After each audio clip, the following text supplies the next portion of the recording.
Nelson Mandela went to the stock exchange to assure investors he is committed to economic stability. Mandela is expected to sweep to power in the nation's first all-race elections. The South African military said it will deploy 100,000 troops and police to ensure a peaceful vote. South Africa is expecting a huge voter turnout next week. Only a few hardline whites are planning to boycott the election. Most are willing to give democracy a chance.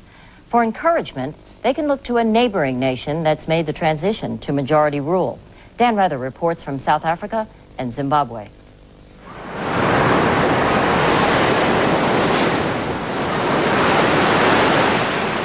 Across South Africa, many white citizens worry that the good life will turn bitter and more dangerous for them under black majority rule. Despite fears that the economy would falter, for most whites in Zimbabwe today, life couldn't be better.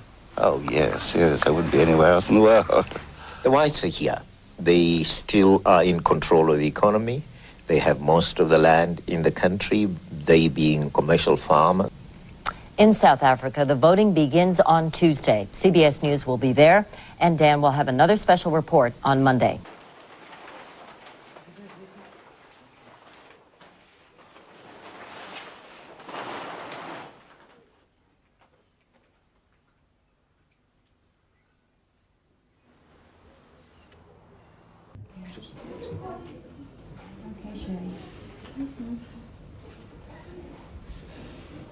Okay, we're done. All right. Okay. Yes, guys. Apparently, we don't exactly know how it happened, but he heard a noise. He came out to see what the noise was. By then, I got here, and the guys had run off, and as I said, they ran off, and he was lying here in a critical condition.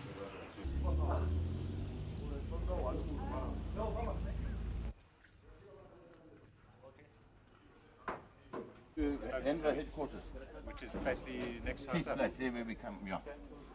I don't want to look at them, I want to help them. We are not giving up. I don't believe that the way that it is being done is fair at all. We've had no say in the matter. We have taken, or the government has taken us to court over the farm. We won the case, but they are still adamant that they're going to throw us out. So, of course, we're not going to give up because it is not fair what is going on.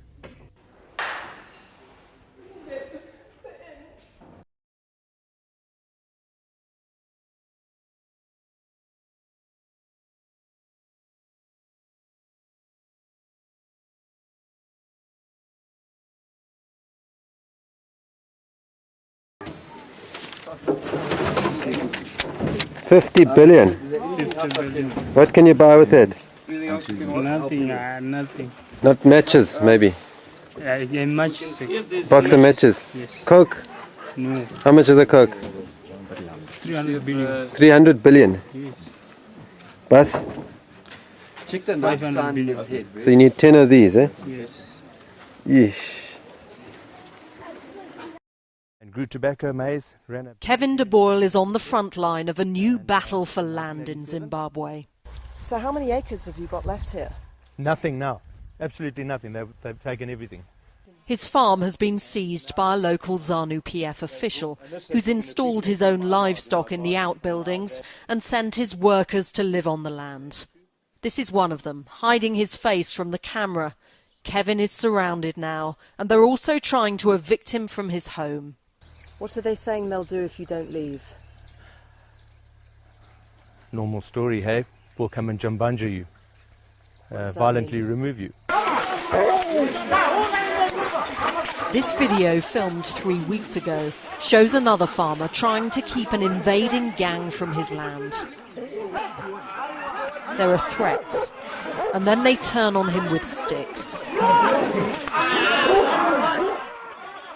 80 farms have been seized like this year. Come on, Stiggy. Kevin de Boyle used to grow tobacco and maize here, but now, like many of the thousands of farms seized over a decade, his fields produce nothing. Emma Hurd, Sky News, Zimbabwe. Right. Historically, the people who they have a debt. contributing to farming. Historically, they have a debt to pay. Yes, the land, they occupied the land illegally. They seized the land from our people. Look. And therefore, the process of reform, land reform, involved their having to hand over the land. We agreed upon this with the British, by the way. Some 80% of that land was acquired after you took office, some of the farmland, and with the various certificates that mean government approval.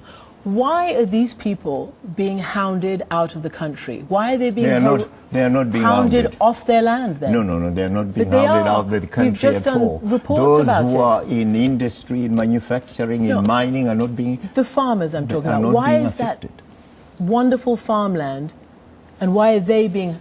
What are you talking about? We are getting land from them, and that's all. They are not being hounded out of the country. Not at all. They're being hounded off their land? Not of their land. It's not theirs. Our land. Even though they bought it, with the certificates of approval from the government? But they're citizens, aren't they? And isn't this farming disaster contributing to citizens by colonization? Seizing land from the original people, indigenous people of the country? But how did that all go so wrong? That? How did that all go so wrong? Because when you came in, it was about reconciliation. No, they knew about it. They knew we had this program of land acquisition and land reform. The fact is, though, that the country has pretty much plunged into a pretty dysfunctional state by all international indicators. My question is, do you regret that some 4 million people have left in the last 3 to 5 years? I don't know about those numbers. In 2 months' time, experts agree the harvest here in Zimbabwe will be declared a failure. And unless action is taken right now, millions of people will go hungry. We're very concerned that Zimbabwe is returning to the brink of a very severe food crisis. Already there are more than 2 million people who need food aid in the country. That number's going to climb though because as you can see, that the harvest has failed. Our top story this evening, land expropriation without compensation is here to stay, and those who fear the proposed policy must not panic. Well, that's the assurance from President Cyril Ramaphosa. He was answering questions in the National Assembly. So, Blair, keep your England and let me keep my Zimbabwe. And he must keep his America, we will keep our South Africa. Precious Moyo arrived in South Africa 10 years ago, escaping Zimbabwe's financial implosion under Robert Mugabe. After initially working for several years, Moyo has fallen on hard times. The economy, everything was bad, but I was just trying to move for greener pastures coming down here. We do not have jobs, same as the situation in our country. She believes the problems South Africa is facing are all too familiar. It's getting more like Zimbabwe because from the look of it, everything, the groceries, you can see, even if you see the groceries, they're going up every now and then, and the fuel prices, they're going up. Same situation as in Zim. Rupert Nathan is Chief Operating Officer at Fat Profits and joins us now. Rupert, very nice to see you. Thank you very much indeed for joining us. So these mining companies, these huge international mining companies, they're retrenching in Southern Africa, aren't they? Yes, it's a continuation of a trend that's been in place for a while, that the political uncertainty is deemed unacceptable, and companies are either divesting from interest in South Africa or not putting new money into that country, whereas indigenous companies such as De Beers are also selling up and moving out. Let's cut to the chase on this. You believe that there is a serious risk that South Africa will go the same way as Zimbabwe and actually be excluded by international companies in the whole because of political developments? Yes, it's appearing that way, that if you look at the history of Zimbabwe and what's unfolding in South Africa, there are tragic similarities. You said South Africa has the potential to become Zimbabwe. If you don't address the challenges that I spoke about, we are going to get to a point where black people will be mobilized by thugs to go and occupy farms, as we have seen in Zimbabwe. So here you are, it's all locked in, okay? and the safety valves which existed in the case of Zimbabwe do not exist.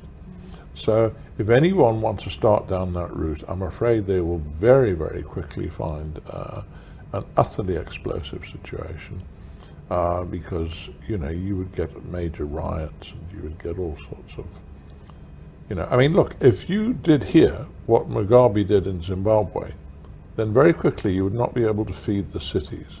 Think about that. You'd get food riots, which would quickly become xenophobic riots.